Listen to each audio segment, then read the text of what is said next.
ನಿಗಮ ಮಂಡಳಿ ಅಧ್ಯಕ್ಷ ಸ್ಥಾನ ನಿರಾಕರಿಸಿದವರಿಗೆ ವಿಶೇಷ ಹುದ್ದೆ ನೀಡಲಾಗಿದೆ. ಬಸವರಾಜ ರಾಯರೆಡ್ಡಿಗೆ ಸಿಎಂ ಆರ್ಥಿಕ ಸಲಹೆಗಾರರಾಗಿ ನೇಮಕ ಆಗಿದ್ದಾರೆ. ಬಿಆರ್ ಪಾಟೀಲ್ ಮುಖ್ಯಮಂತ್ರಿಯವರ ಸಲಹೆಗಾರರಾಗಿ ನೇಮಕ ಆಗಿದ್ದಾರೆ. ಸೊ ನಿಗಮ ಮಂಡಳಿ ಅಧ್ಯಕ್ಷ ಸ್ಥಾನ ನಿರಾಕರಿಸಿದವರಿಗೆ ಈ ರೀತಿಯಾಗಿ ವಿಶೇಷವಾಗಿರುವಂತಹ ಹುದ್ದೆ ಸೃಷ್ಟಿಯಾಗಿದೆ. ಬಸವರಾಜ ರಾಯರೆಡ್ಡಿ ಸಿಎಂ ಆರ್ಥಿಕ ಸಲಹೆಗಾರರಾಗಿ ನೇಮಕ ಆಗಿದ್ದಾರೆ. ಇನ್ನು ಬಿಆರ್ ಪಾಟೀಲ್ ಮುಖ್ಯಮಂತ್ರಿಯವರ ಸಲಹೆಗಾರರಾಗಿ ನೇಮಕ ಆಗಿದ್ದಾರೆ. ಆಡಳಿತ ಸುಧಾರಣಾ ಆಯೋಗದ ಅಧ್ಯಕ್ಷರ ಹುದ್ದೆಗೆ ಆರ್.ವಿ. ದೇಶಪಾಂಡೆ ಅವರನ್ನ ನೇಮಕ ಮಾಡಲಾಗಿದೆ. ಸಂಪುಟ ದರ್ಜೆ ಸ್ಥಾನಮಾನ ನೀಡಿ ಸರ್ಕಾರದಿಂದ ಈ ಆದೇಶ ಬಿದ್ದಿರುವಂಥದ್ದು. ಸೊ ನಿಗಮ ಮಂಡಳಿ ಅಧ್ಯಕ್ಷ ಸ್ಥಾನ ಯಾರೆಲ್ಲ ನಿರಾಕರಿಸಿದ್ರಲ್ಲ ಅವರಿಗೆ ವಿಶೇಷವಾಗಿರುವಂತಹ ಹುದ್ದೆ ಇದು. ಸೊ ಬಸವರಾಜ ರಾಯರೆಡ್ಡಿ ಅವರಿಗೆ ಸಿಎಂ ಅವರ ಆರ್ಥಿಕ ಸಲಹೆಗಾರರಾಗಿ ನೇಮಕ ಮಾಡಲಾಗಿದೆ. ಇನ್ನು ಬಿಆರ್ ಪಾಟೀಲ್ಗೆ ಮುಖ್ಯಮಂತ್ರಿಯವರ ಸಲಹೆಗಾರರಾಗಿ ನೇಮಕ ಆಗಿದ್ದಾರೆ. ಆಡಳಿತ ಸುಧಾರಣಾ ಆಯೋಗದ ಅಧ್ಯಕ್ಷರ ಹುದ್ದೆಗೆ ಆರ್.ವಿ. ದೇಶಪಾಂಡೆ ಅವರು ಆಯ್ಕೆಯಾಗಿದ್ದಾರೆ. ಸಂಪುಟ ದರ್ಜೆ ಸ್ಥಾನಮಾನ ನೀಡಿ ಸರ್ಕಾರದಿಂದ ಈ ಆದೇಶವನ್ನು ಹೊರಡಿಸಲಾಗಿದೆ. ಒಂಥರ ಈ ನಿಗಮ ಮಂಡಳಿ ಅಂತಂದರೆ ಒಂಥರ ಜೇನುಗೂಡು ಇದ್ದಂಗೆ. ಸೊ ಈ ರೀತಿಯಾಗಿ ಒಂದು ವೇಳೆ ಯಾರಿಗೆಲ್ಲ ಇಚ್ಛೆ ಇರಲಿಲ್ಲ ಅಥವಾ ಈ ಆಯ್ಕೆ ಸರಿ ಇಲ್ಲ ಅಂದಾಗ ಸೊ ಅಂಥವರಿಗೆ ಬೇರೆ ಬೇರೆ ಹುದ್ದೆಗಳ ಸೃಷ್ಟಿಯಾಗತ್ತೆ. ಎಲ್ಲೂ ಕೂಡ ಅಸಮಾಧಾನ ಆಗಬಾರ್ದು, ಯಾರಿಗೂ ಬೇಜಾರಾಗಬಾರ್ದು ಅನ್ನೋಂಥ ನಿಟ್ಟಿನಲ್ಲಿ ಯಾರೆಲ್ಲ ಈ ಒಂದು ಅಧ್ಯಕ್ಷ ಸ್ಥಾನವನ್ನು ನಿರಾಕರಿಸಿದ್ರಲ್ಲ ಅವರಿಗೆ ವಿಶೇಷವಾಗಿರುವಂಥ ಹುದ್ದೆ ಇಲ್ಲಿ ಸೃಷ್ಟಿಯಾಗಿದೆ. ಬಸವರಾಜ ರಾಯರೆಡ್ಡಿ ಸಿಎಂ ಆರ್ಥಿಕ ಸಲಹೆಗಾರರಾಗಿ ನೇಮಕರಾಗಿದ್ದಾರೆ. ಬಿಆರ್ ಪಾಟೀಲ್ ಮುಖ್ಯಮಂತ್ರಿಯವರ ಸಲಹೆಗಾರರಾಗಿ ನೇಮಕ ಆಗಿದ್ದಾರೆ. ಇನ್ನು ಆಡಳಿತ ಸುಧಾರಣಾ ಆಯೋಗದ ಅಧ್ಯಕ್ಷರ ಹುದ್ದೆಗೆ ಆರ್.ವಿ. ದೇಶಪಾಂಡೆ ಅವರು ಆಯ್ಕೆಯಾಗಿದ್ದಾರೆ. ಸಂಪುಟ ದರ್ಜೆ ಸ್ಥಾನಮಾನ ನೀಡಿ ಸರ್ಕಾರದಿಂದ ಈ ಆದೇಶ ಹೊರಡಿಸಲಾಗಿದೆ. ಸೊ ನಿಗಮ ಮಂಡಳಿ ಈ ಒಂದು ಪಟ್ಟಿ ಇದೆಯಲ್ಲ ಬಹುತೇಕವಾಗಿ ಫೈನಲ್ ಆಗಿದೆ. ಸೊ ಹಾಗಾಗಿ ಆ ಫೈನಲ್ ಪಟ್ಟಿ ಇರುವಂಥ ಹಿನ್ನೆಲೆಯಲ್ಲಿ ಕೆಲವರಿಗೆ ಅಸಮಾಧಾನ ಇರ್ಬೋದು ಅಥವಾ ಕೆಲವರಿಗೆ ಒಪ್ಪಿಗೆ ಇಲ್ಲದೇ ಇರ್ಬೋದು. ಒಪ್ಪಿಗೆ ಇಲ್ಲದೇ ಇದ್ದವರು ಅಸಮಾಧಾನ ಹೊರಹಾಕಿರುವಂಥ ಹಿನ್ನೆಲೆಯಲ್ಲಿ ಎಲ್ಲೋ ಒಂದು ಕಡೆ ಆ ಪಕ್ಷಕ್ಕೆ ಡ್ಯಾಮೇಜ್ ಆಗಬಾರ್ದು ಅನ್ನುವಂಥ ನಿಟ್ಟಿನಲ್ಲಿ ಅವರ ಆಸೆಯಂತೆ ಅವರ ನಿರೀಕ್ಷೆಯಂತೆ ಅವರಿಗೆ ಹುದ್ದೆ ಕೊಡಬೇಕಾಗತ್ತೆ. ಯಾಕೆಂದರೆ ಲೋಕಸಭಾ ಚುನಾವಣೆ ಇದೆ. ಆ ಚುನಾವಣೆಯ ಸಂದರ್ಭದಲ್ಲಿ ನಿಗಮ ಮಂಡಳಿಯ ಆಯ್ಕೆಯ ಹುದ್ದೆ ಇದೆಯಲ್ಲ ಸಾಕಷ್ಟು ಕುತೂಹಲ ಜೊತೆಗೆ ಒಂಥರ ಜೇನುಗೂಡಿಗೆ ಕೈ ಹಾಕಿದಂಗೆ ಇದು. ಒಳ್ಳೆಯದು ಆಗಬಹುದು ಅಥವಾ ಕೆಟ್ಟದ್ದು ಆಗಬಹುದು. ಸೊ ಹಾಗಾಗಿ ಯಾರಿಗೂ ಕೂಡ ಬೇಜಾರಾಗಬಾರ್ದು. ಯಾರೆಲ್ಲ ಅಸಮಾಧಾನವನ್ನುಗೊಳ್ತಾರಲ್ಲ ಅವರಿಗೆ ಸಮಾಧಾನ ಪಡುವಂಥ ಕೆಲಸ ಆಗಬೇಕಾಗತ್ತೆ. ಆ ಕೆಲಸವನ್ನು ಈಗ ಮಾಡ್ತಾ ಇದ್ದಾರೆ.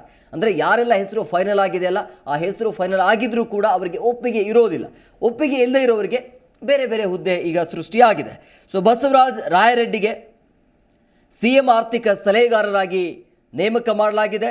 ಇನ್ನು ಬಿಆರ್ ಪಾಟೀಲ್ ಮುಖ್ಯಮಂತ್ರಿಯವರ ಸಲಹೆಗಾರರಾಗಿ ನೇಮಕ ಆಗಿದ್ದಾರೆ. ಆಡಳಿತ ಸುಧಾರಣಾ ಆಯೋಗದ ಅಧ್ಯಕ್ಷರ ಹುದ್ದೆಗೆ ಆರ್.ವಿ. ದೇಶಪಾಂಡೆ. ಸಂಪುಟ ದರ್ಜೆ ಸ್ಥಾನಮಾನ ನೀಡಿ ಸರ್ಕಾರದಿಂದ ಈಗ ಆದೇಶ ಹೊರಗಡೆ ಬಂದಿರುವಂಥದ್ದು. ಸೊ ಹಾಗಾಗಿ ನಿಗಮ ಮಂಡಳಿಯ ಅಧ್ಯಕ್ಷ ಸ್ಥಾನದ ವಿಚಾರವಾಗಿ ಕಾರ್ಯಕರ್ತರಿಗೆ ನೀಡಬೇಕಾ, ಶಾಸಕರಿಗೆ ನೀಡಬೇಕಾ, ಯಾರಿಗೆ ನೀಡಬೇಕು ಎಲ್ಲ ಗೊಂದಲ ಇದೆ. ಈ ಗೊಂದಲದ ನಡುವೆ ಕೂಡ ಈ ಒಂದು ನಿಗಮ ಮಂಡಳಿ ಅಧ್ಯಕ್ಷ ಸ್ಥಾನ ಈಗಾಗಲೇ ಫೈನಲ್ ಆಗಿದೆ. ಆ ಪಟ್ಟಿ ಫೈನಲ್ ಆಗಿದೆ. ಕೆಲವೊಬ್ಬರಿಗೂ ಕೂಡ ನಿರಾಸೆ ಆಗಿರ್ಬೋದು, ಬೇಜಾರು ಕೂಡ ಇರ್ಬೋದು. ಅವರಿಗೆ ಬೇಜಾರು ಆಗಬಾರ್ದು ಅಂತೇಳಿ ಈ ರೀತಿಯಾಗಿ ಬೇರೆ ಬೇರೆ ಹುದ್ದೆಗಳನ್ನು ನೀಡಲಾಗುತ್ತೆ. ಈ ಬಗ್ಗೆ ಮತ್ತಷ್ಟು ಮಾಹಿತಿ ನೀಡ್ತಾರೆ ನಮ್ಮ ಪ್ರತಿನಿಧಿ ರಾಚಪ್ಪ ಫೋನ್ ಸಂಪರ್ಕದಲ್ಲಿದ್ದಾರೆ. ರಾಚಪ್ಪ, ಈಗ ಅಧ್ಯಕ್ಷ ಸ್ಥಾನ ನಿರಾಕರಿಸಿದವರಿಗೆ ವಿಶೇಷವಾಗಿರುವಂಥ ಹುದ್ದೆಗಳನ್ನು ನೀಡಲಾಗ್ತಾ ಇದೆ. ಸೊ ಇವರನ್ನ ಬಿಟ್ಟು ಬೇರೆಯವರಿಗೂ ಕೂಡ ಅಸಮಾಧಾನ ಇದೆಯಾ? ಎಂ ಕುಮಾರ್, ಸದ್ಯಕ್ಕೆ ಏನು ರಾಜ್ಯ ಸರ್ಕಾರ ಈ ಒಂದು ತೀರ್ಮಾನ ಕೈಗೊಂಡಿದೆ. ಇನ್ನೂ ಸಹ ಹಲವಾರು ಜನ ನಾಯಕರು ಇದ್ದಾರೆ.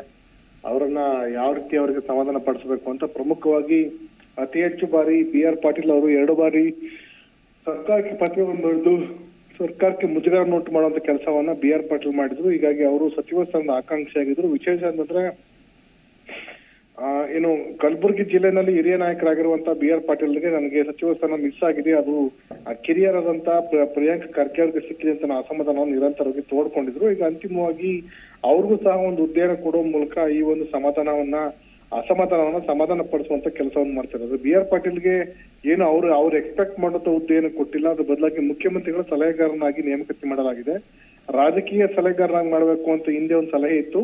ಒಟ್ಟು ರಾಜಕೀಯ ಸಲಹೆಗಾರನ ಮಾಡ್ತಾರೆ ಅಂತ ಇತ್ತು. ಆದ್ರೆ ಅಂತಿಮವಾಗಿ ಬರೀ ಸಲಹೆಗಾರ ಅಂತ ಅನ್ನೋ ರೀತಿ ಹುದ್ದೆಯನ್ನ ಕೊಡಲಾಗಿದೆ. ಇನ್ನು ಎರಡನೇದಾಗಿ ಏನು ಇನ್ನೊಬ್ರು ಮಹತ್ವ ಅಂದ್ರೆ ಬಸವರಾಜ ರಾಯರೆಡ್ಡಿ ಏನಿದ್ರು ಅವರು ಸಹ ಸಚಿವ ಸ್ಥಾನದ ಆಕಾಂಕ್ಷಿ ಆಗಿದ್ರು.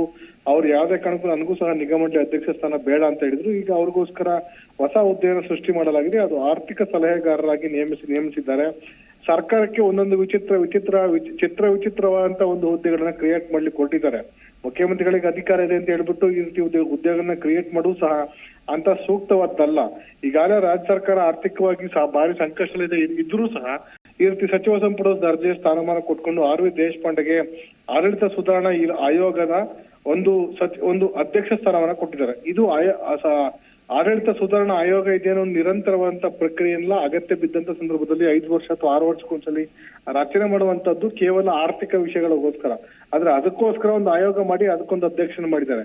ಅಂದ್ರೆ ಯಾರೆಲ್ಲ ಅಸಮಾಧಾನ ಇತ್ತು ಅವ್ರನ್ನ ಸಮಾಧಾನ ಮಾಡ್ಲಿಕ್ಕೋಸ್ಕರ ಈ ರೀತಿ ಒಂದು ಹುದ್ದೆಗಳನ್ನ ಕ್ರಿಯೇಟ್ ಮಾಡೋ ಮೂಲಕ ಸುಮಾರು ವರ್ಷಕ್ಕೆ ಸುಮಾರು 10 ರಿಂದ 15 ಕೋಟಿ ರೂಪಾಯಿ ಹೆಚ್ಚುವರಿ ಹೊರೆಯನ್ನ ಸರ್ಕಾರ ಹೊರತಾ ಇದೆ. ಹೀಗಾಗಿ ಈ ರೀತಿ ಅಗತ್ಯಕ್ಕಿಂತ ಅನಿವಾರ್ಯವಾಗಿ ಹುದ್ದೆಗಳನ್ನು ಸೃಷ್ಟಿ ಮಾಡ್ತಾ ಇದ್ದಾರೆ.